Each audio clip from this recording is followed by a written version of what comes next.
So yan, ipakita ko po sa inyo kung paano po mag-assemble. So ito yun. And syempre po, ito po yung kailangan ng i-assemble. So ito po malambot na surface or yung paligid po ng back. And ito po yung okay po ng shoe rack po. So syempre po, ito ay tinigalan ko na po ng apat na square po. Ayun, so ito po ay merong square. So tinigalan ko po siya. Ayan, so sabi ko sa ayan. So ayan, maraming po naman.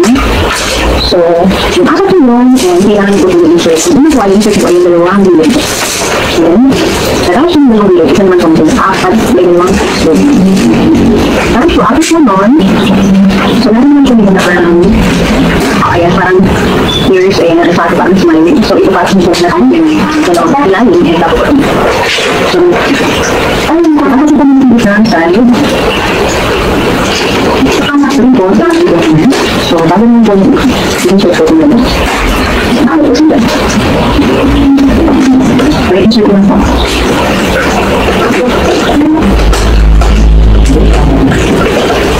So, ito yung ito naman ang insert ko. So, secure ko siya. Mas matibay na po. Tapos yun po dito sa isa lang pinag po ito. Tatlo na maka, maliit na. Nagawin lang po nila po sa tapos po sa tapos ito naman po ito po yung white tapos po tayo ng silalim and meron kasi yung bawat gilid po na parang yan half circle na meron half circle and then so make sure po natin straight yun sa kanan ito po yung parang silver ay dapat sa kaliwa ito so ito po yun and lagyan ako ng mga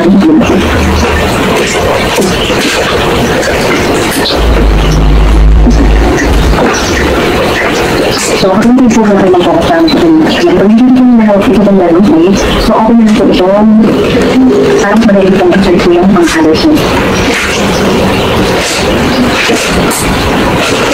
so, automatic na po siyang madali so, yan, insert na po siya try po natin matakan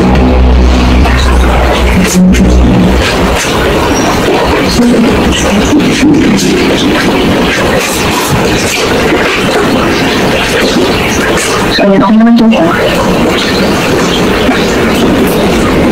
Ayan, so, basta po ganito po, nasa kaliwa po ito, pastor ka. Sa kanang side naman po ito, pastor. Yan, nasa po na ba ito? Ito, yung pinaka-okay. So, ayun po, ayan, nakakita ko naman po kung paano po siya. Ayan, pagdikit-dikit po, bawal, box po. So, ayun po yung pagkakabit po, ayan. Ayan, so nadikit po niya yung dalawa. So, meron po yung kasing sa gilid na straight po and circle. So, yun po yun, insert nyo lang po siya or yung dalawang circle. Dun po sa straight. So, yun, meron po kasi siyang straight na side and meron din po curve na side. So, yun po yung pag-dikit po or isuswak nyo po siya. And then, meron din po siya dyan sa hard part po or yung dun po sa opening. So, yun po, dapat nyo rin po may iswak or may isakto po yan. Ayan, kailangan po mag-lock po yan pareho. So, medyo mahirap po. Pero kung nakuha nyo naman po yung technique ay okay naman po. Medyo mabilis nyo rin po magagawa. So, yan po. So, another po. So, ganun din po ulit. Insert nyo lang po yung pinaka. Ang gagalawin nyo po ay yung may curve. Kasi po yun po yung ini-insert dun po sa straight po na cut. And then yung po may pinaka-hard. So, meron din po yung ini-insert. Yun, i-slide nyo lang po para mag-insert po talaga siya. So, ito na po lang. And ikakabit lang po ito dyan. So, strategy lang po. So, ang ginawa niya pong strategy is nagawa lang po siya ng apat po na magkakapatong and then bago niya po inilagay po sa gilid. So, para po niya ma-insert. Ayan. So, di ba po, simple lang sa kanya. Kasi nakuha na po niya yung technique. So, ayan. Depende po sa inyo. Pwede nyo gawin na dalawahan or tatluhan. So, depende po sa inyo.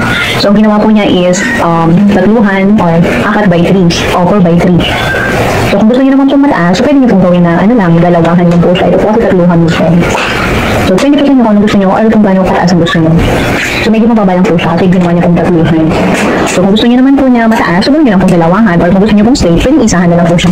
So, depende po sa inyo kung ano yung gusto nyo. So, ayan, itong way po yun ang nagawa niya po. So, ayan. So, meron po yung mga lock sa bawat gilid. So, kineshot niya lang po yan para mas ma-ibay po talaga at hindi po talaga matatanggal bawat side. So, may mga lock po yan sa bawat side ng box. So, ayan, okay na po. And, ayan, nakapos na po yung box. So, matibay na po siya. Hindi na po siya basta-basta matatanggal. Kasi nakuha na po niya yung technique. So, ganun lang po. And sana po ay, meron po kayo nakuha ang technique kung paano po mapadali po siyang ma-assemble. Ayan. Okay. Okay, salamat po sa kanila. Oh, so ito po yun. Pakita ko po sa inyo yung bawat gilid. Ayan. So, ito po yung gilid niya. So, ito po yung likod niya. Kaya may mga lock po yan. So, tingnan niyo po natin yung kabilang side. So, ayan po. And then, ibabaw niyo. And ito naman po yung harap niya. Ayan. Okay, salamat po sa kanila. Oh, paalam po. I've seen a lot of change, been through a lot of pain. Some things are not the same as they were a year ago.